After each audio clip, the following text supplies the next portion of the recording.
ما لك علاقة فيني أنت. أنا مستحيل أقول هذا الكلام على مواطن سوري. خنازير منهم اللي أتوا من برا، ما لهم علاقة بالله. موضوع كبير على السوشيال ميديا. ما لك علاقة فيني أنت.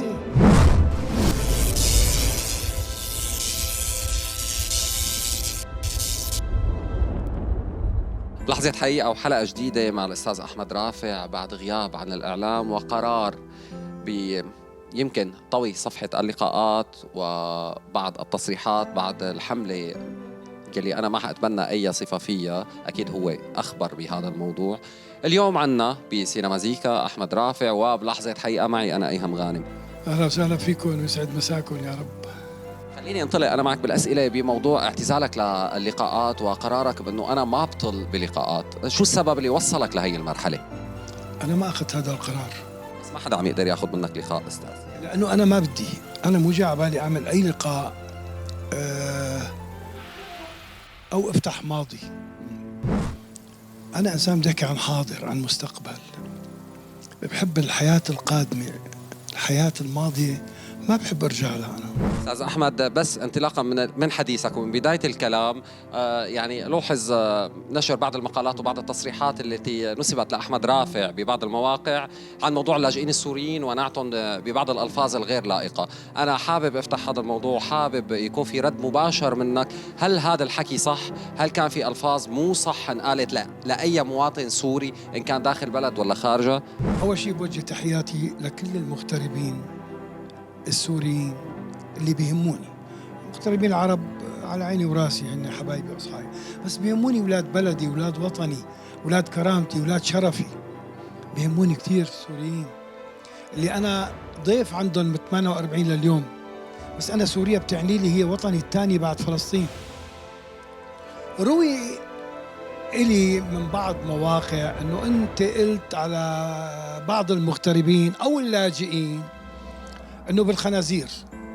لا، أنا مستحيل أقول هذا الكلام على مواطن سوري.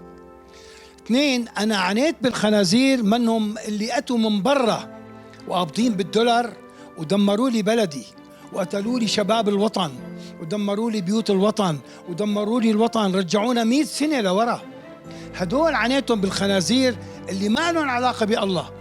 أنا ما مستحيل أن أغلط بحق مواطن سوري، لأنه كلياتنا تحملنا الأزمة وكلياتنا دقنا المرار وكلياتنا عشنا عيشة يا لطيف.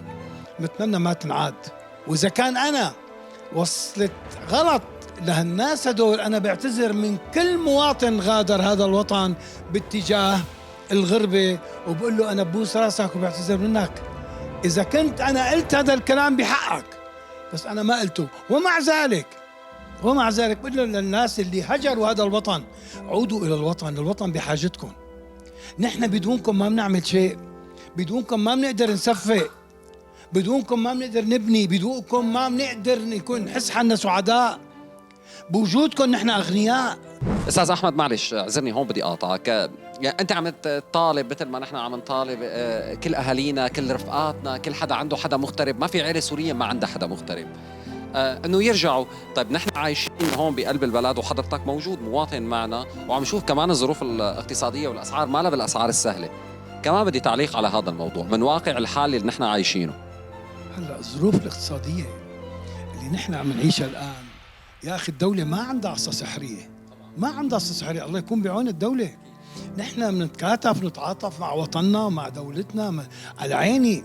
هلا إذا وجد حدا عنده قوة شرائية يساهم، يعمل شيء لهالبلد، يقدم شيء لهالبلد، يشجع كتير ناس معهم عندهم إمكانيات مادية إنه يقدروا يعملوا شيء. ناس مستأجرة هلكت اندبحت. وأيضا سيد الرئيس وضح وعطى قرارات واضحة وعطى ضوء أخضر وطلب السيد الرئيس إنه ارجعوا كل الناس رجعوا. طيب أستاذ، بعد الحملة اللي صارت وبعد إذا بدنا نقول التسجيل أو المقلب، يعني فرضا شو ما كان له مسمى، أحمد رافع عائليا وشخصيا قديش تأثرت علاقاته؟ شو فرق معه إن كان جوا داخل المنزل ولا خارج المنزل؟ أبداً لم يتحرك شيء غلط، أبداً. لا زلنا مثل قلعة دمشق صامدين. ما أثر عليك بخصوصي عائليا؟ يعني كان موضوع كبير على السوشيال ميديا. كبير كبير، لانه انتم كأمة عربية بتفكروا هيك، بأمة الأجنبية أوروبية ما بتفكر بهيك. هذا خصوصية تركبت وانفعلت، خصوصية ما لك علاقة فيني أنت. استاذ بس معلش انا لازم اسالك هذا السؤال. اي حدا فينا، اي انسان بالحياه له خصوصيته، له حقوقه، له واجباته، طبعا الكل بيحترمها. بس هل يعقل انه حدا يحكي معي انا سلمه اسراري وانا ما بعرفه؟ انا هذا اللي بدي افهمه من حضرتك، انه ليش احمد رافع حكى او سلم في حال كان الموضوع صحيح؟ في خلفية عن الموضوع، ما لها علاقة بالموضوع، ما بنخلطها باللقاء. في خلفية توضحت لأحد الأشخاص من خلال صبية أو من خلال كذا، واحتمال أنه مثلا لعب هاللعبة القذرة، هو حر يصطفل.